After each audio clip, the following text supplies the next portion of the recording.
supporting, implying that the gains is godliness. The Apostle Paul said, remove yourself and have no relationships with such people. In other words, have no dealings with those preachers. Have no dealings with those preachers that will get up and preach to get gains, using godliness for gains, and the heart impure. 2 Corinthians 6:17. Wherefore, this is what the Bible says, come out ye from amongst them, and be ye separated, saith the Lord, and touch not the unclean thing, and I will preserve you. Verse 7 in the text, for we brought nothing into this world, and certainly we can carry out nothing. We all come into this world naked in what we call a birthday suit. That is why we should be contented with a little. Because you know what? We didn't bring nothing. You see, you don't see a U-Haul truck. I hear many preachers preach it, full with material things and gains behind the hearse, going to the bed of the ground. You don't see Dambo moving a storage truck behind the hearse. You don't see a piece of cake moving. You know, they got a truck, I see it regular, a piece of cake moving behind the truck with gains going to the burial ground. No. You see the family cars and you see those who are invited to the burial site.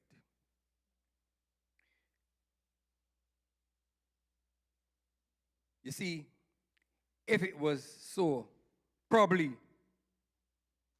I would have not been a bus driver all them years. I might have been, well, let me call it how I know a guy used to put it. He was a grave digger at the Westbury Cemetery, but you can call him the grave digger. He said he was a soil technician. Well, if it was that case, I would have been a soil technician. I would have been a soil technician. Matthew 6:19-21 from the New Living Translation said, don't store up treasures here on earth where moth eat them and rust destroy them, and where thieves broke in and steal. Store your treasures in heaven where moth and rust cannot destroy and thieves do not break in and steal. Wherever your treasures is, there your heart will be also. Don't store up treasures here on earth. Store them up in heaven.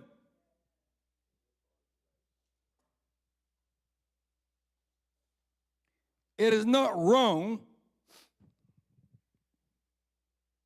to want money or to have money. We need it. Actually, if you think about it, most of the places you go, money is exchanged for some service or goods. Sometimes, not only does money meet our need, but it can be used to bless others, especially those who have needs and have nowhere to meet those needs.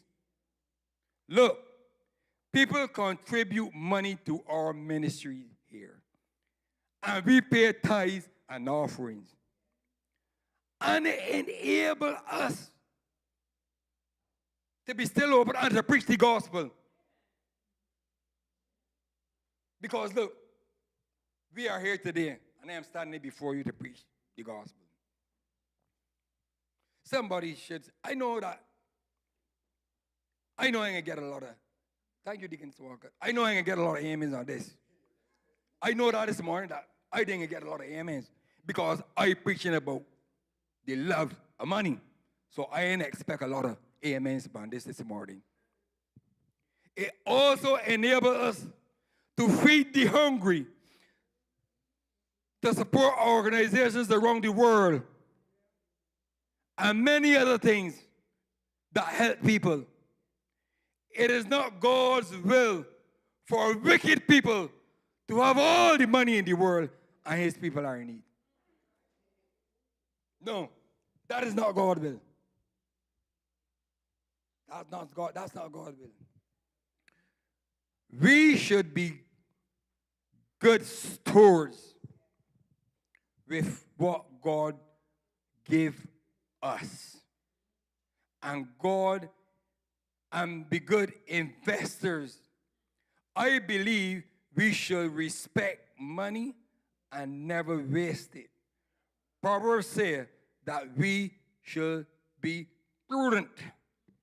And that means being a good manager.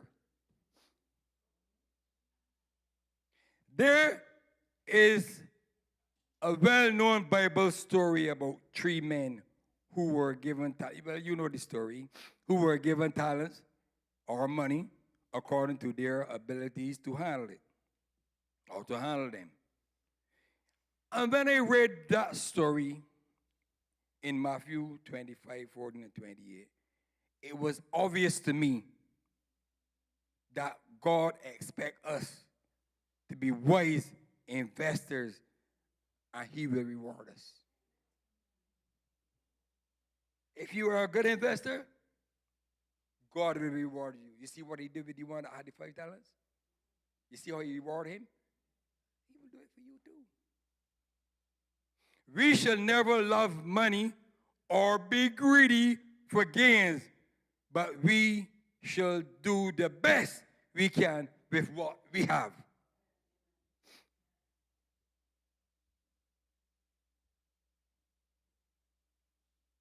Use money in the service of God and man.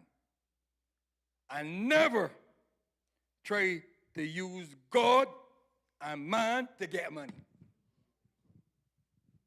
Some of you ain't get that, but that is all right. That is all right. Money is only a small portion of prosperity. But we do need it. And it is not wrong to ask God to supply it in abundance. Why? Because God is love. You heard the praise team singing this morning, and most of the songs they're singing was about love. And I can pause here a little bit because while I was jotting down my little notes to do for this sermon preparing, there was a clip. I know some of you get it. There was a clip come through to me when I reached this point, when I dropped down this point. And I stopped writing and I look at the clip. I ain't going to call the name. Because me and this person, we really don't got that kind of, thing. And I realize that every time that I am going to speak, I always get clips about what I'm going to speak about. One time I was going to approach the person and say, oh, you just know what you can preach about. But I didn't. But today,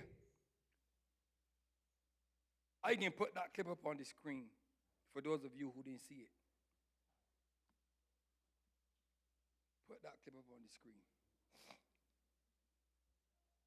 And this is when it was jotting down. Children. One day she saw that a long time ago there was a woman who lived in a small house with her husband and 2 children. One day she saw that 3 monks were sitting in front of her house. She did not recognize them. The woman came out of her house